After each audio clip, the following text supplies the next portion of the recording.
우리나라 세계 최고 수준의 기술 강국이잖아요. 그런데 참 이상하죠? 왜 집값만큼은 이렇게 현실과 동떨어져 있을까요?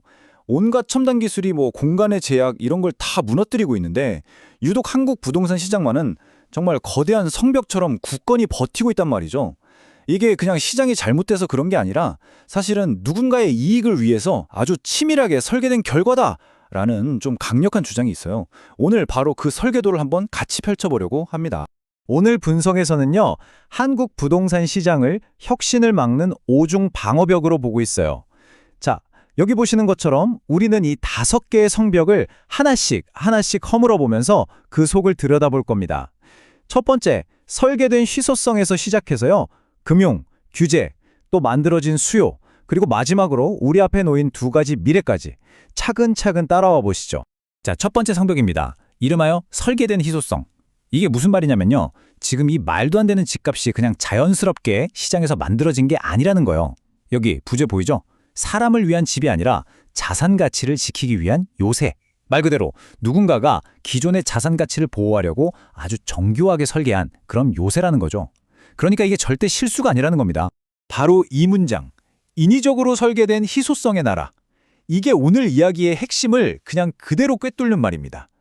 그러니까 높은 집값은 어쩌다 보니 생긴 실패가 아니라 처음부터 의도된 목표였다는 거죠. 와, 정말 강력한 주장 아닌가요? 다시 말해서 누군가는 이 비싼 집값 덕분에 계속해서 이득을 보고 있다는 뜻이기도 하고요. 그러니까 이 시스템의 최우선 목표는 딱 하나라는 겁니다. 새로운 기술이 나오던 아니면 엄청 저렴한 대안주택이 나오던 뭐든 간에 집값을 떨어뜨릴 만한 건 다 막아버리는 거죠. 일종의 방어 메커니즘인 셈이에요. 혁신, 더 많은 사람들의 주거 안정 이런 것보다는 기존의 자산을 가진 사람들의 부를 지켜주는 게 훨씬 더 중요하다. 바로 이런 분석입니다. 자, 그럼 이런 인위적인 희소성, 도대체 어떻게 유지하는 걸까요? 그 비밀이 바로 2번째 성벽에 있습니다. 바로 금융이라는 레버죠. 이 시스템이 어떻게 빚을 인질로 잡고 가격을 좌지우지하는지 지금부터 한번 제대로 뜯어보겠습니다. 여기서 정말 재미있는, 아니 좀 씁쓸한 모순이 드러납니다. 정부는 맨날 그러잖아요. 가계부채 위험합니다 하고요. 그런데 실제 정책을 들여다보면 이 분석에 따르면요, 정반대라는 거예요. LTV나 DTI, 그러니까 집값 대비 대출을 얼마나 받을 수 있는지, 소득 대비 원리금을 얼마나 낼 수 있는지 이런 대출 규제들을 계속 풀었다 조였다 하면서 결국 집값이 폭락하는 것만큼은 어떻게든 막고 있다는 거죠. 이 순환 구조를 한번 같이 따라가 볼까요? 자, 1번. 대부분의 사람들 자산이 부동산에 묶여 있죠? 그럼 2번. 만약 집값이 떨어지면 금융 시스템 전체가 흔들릴 수 있다는 엄청난 공포가 생깁니다. 그럼 어떻게 될까요? 3번. 정부가 어떻게든 이걸 막으려고 인위적인 부양책을 쓰면서 개입을 하죠. 그 결과가 4번입니다. 시스템은 일단 안정되는 것처럼 보이지만 사실은 시장이 스스로 가격을 찾아가는 자연스러운 조정을 막아버린 셈이에요. 결국 거품은 그대로인 채로 이 악순환이 계속 반복되는 겁니다. 자, 지금까지 본 금융 레버가 집값이 떨어지지 않게 지켜주는 방어였다면요, 이제부터 볼 3번째 방어벽, 규제의 미로는 훨씬 더 공격적인 방어입니다. 아예 혁신적인 대안주택 같은 게 시장에 발도 못 붙이게 원천봉쇄하는, 거대한 철옹성 같은 거죠. 그 중심에 바로 이 용도지역제라는 게 있습니다.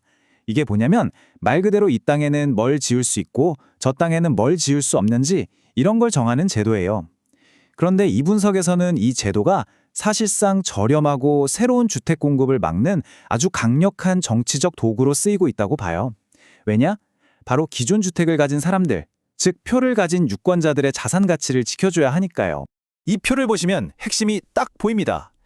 자, 우리가 사는 평범한 아파트는 법의 보호를 받으면서 그 희소성, 그러니까 비싼 가격을 유지하죠. 그런데 한편으론 훨씬 저렴하고 혁신적인 모듈러 주택이나 타이니홈 같은 건 어떻게 될까요? 안전하지 않다, 보기 안 좋다, 이런저런 명분을 갖다 붙여서 사실상 불법으로 만들어버린다는 겁니다. 결국 기존 시장을 위협할 만한 싹은 아예 처음부터 잘라버린다는 게 이 자료의 주장인 거죠. 자, 보세요. 법으로, 제도로 공급은 이렇게 꽁꽁 묶어놨어요. 그럼 자연스럽게 이런 질문이 생기죠. 아니, 공급은 막아놨다 쳐도 인구도 줄고 있는데 그럼 수요는요? 이 수요는 도대체 어떻게 계속 높게 유지시키는 걸까요? 바로 그 해답이 4번째 방어벽에 있습니다. 바로 만들어진 수요. 자연스러운 수요가 아니라 말 그대로 만들어냈다는 거죠. 분석에 따르면 이 줄어드는 수요를 억지로 끌어올리는 방법이 크게 두 가지라고 해요. 하나는 인구 정책을 이용하는 거고 또 다른 하나는 모든 사람의 욕망을 오직 서울 한 곳으로 몰아넣는 심리전이라는 겁니다. 이 차트를 한번 보시죠. 왼쪽에 자연적 수요, 그러니까 저출산 때문에 인구가 줄면서 생기는 수요는 당연히 낮아지고 있죠. 그런데 오른쪽 바, 인위적 수요는 높게 유지되고 있어요. 왜 그럴까요? 이 분석은 바로 여기에 정부의 특정 정책, 예를 들면 외국인 인력을 유입시키는 그런 정책들이 개입해서 자연스럽게 줄어드는 수요를 억지로 메우고 있다고 보는 겁니다. 하지만 진짜 강력한 건 따로 있습니다. 바로 이 심리적인 압박. 이 분석에서는 이걸 공간의 가스라이팅이라고 부르는데요. 들어보세요. 무조건 서울로 가야 성공한다. 인서울 아니면 뒤처진다. 이런 불안감을 계속 심어주는 거죠. 그리고 실제로도 모든 좋은 일자리, 좋은 인프라를 다 서울에 몰아넣어서 결국 전국의 모든 젊은이와 돈을 이 좁은 서울 부동산 시장으로 밀어넣는다는 겁니다. 아니, 기술이 발전해서 이제 어디서든 일할 수 있는 세상인데 완전히 시대의 흐름을 거꾸로 거스르는 전략인 거죠. 자, 이렇게 네 겹의 견고한 성벽을 모두 살펴봤습니다. 정말 촘촘하죠. 그런데 말이죠. 이 철옹성 같은 요새가 과연 영원할 수 있을까요? 이 분석은 아니라고 말합니다. 그리고 결국 이 시스템이 맞이할 두 가지 미래를 우리 앞에 딱 보여줘요. 바로 붕괴냐 아니면 탈출이. 이 비유 정말 기가 막히지 않습니까? 지금 우리 부동산 시장은 건강한 게 아니라 사실은 규제와 빚이라는 인공호흡기에 의존해서 겨우 숨만 쉬고 있는 상태라는 거예요. 이건 뭐 폭탄 돌리기 게임이랑 똑같은 거죠. 진짜 문제는 과연 이 폭탄을 마지막에 누가 들고 있게 되느냐. 바로 그겁니다. 두 미래는 완전히 다릅니다. 왼쪽의 붕괴는요, 우리가 어쩔 수 없이 맞이하는 미래예요. 인구 절벽이라는 거대한 파도를 끝내 이기지 못하고 시스템 전체가 와르르 무너지는 거죠. 반면에 오른쪽의 대탈출은 우리가 선책하는 미래입니다. 기술이라는 새로운 무기를 든 개인들이 나 이 비싼 게임 안 할래 하면서 자발적으로 시스템을 떠나버리는 거예요.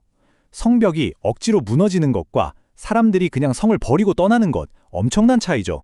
그렇다면 이 대탈출을 가능하게 할 우리의 무기는 뭘까요? 바로 기술입니다. 생각해보세요. AI란 메타버스 기술이 발전하면 굳이 비싼 서울에 사무실이 있을 필요가 없어지겠죠. 타이니홈 같은 혁신적인 집이 많아지면 비싼 아파트에 얽매일 필요도 없고요. 그리고 무엇보다 원격 근무가 보편화되면 더 이상 서울이라는 공간의 족쇄에 묶여 살지 않아도 된다는 겁니다. 그게 희망적인 전망이죠? 자, 그래서 오늘 분석은 우리에게 마지막으로 이런 질문을 던집니다. 이 거대한 부동산이라는 요새는 결국 인구 절벽이라는 거스를 수 없는 압력에 못 이겨 스스로 무너져 내릴까요? 아니면 그보다 먼저 기술이라는 새로운 열쇠를 손에 쥔 사람들이 스스로 성문을 열고 밖으로 나가버리게 될까요? 붕괴냐, 탈출이냐? 여러분의 생각은 어떠신가요?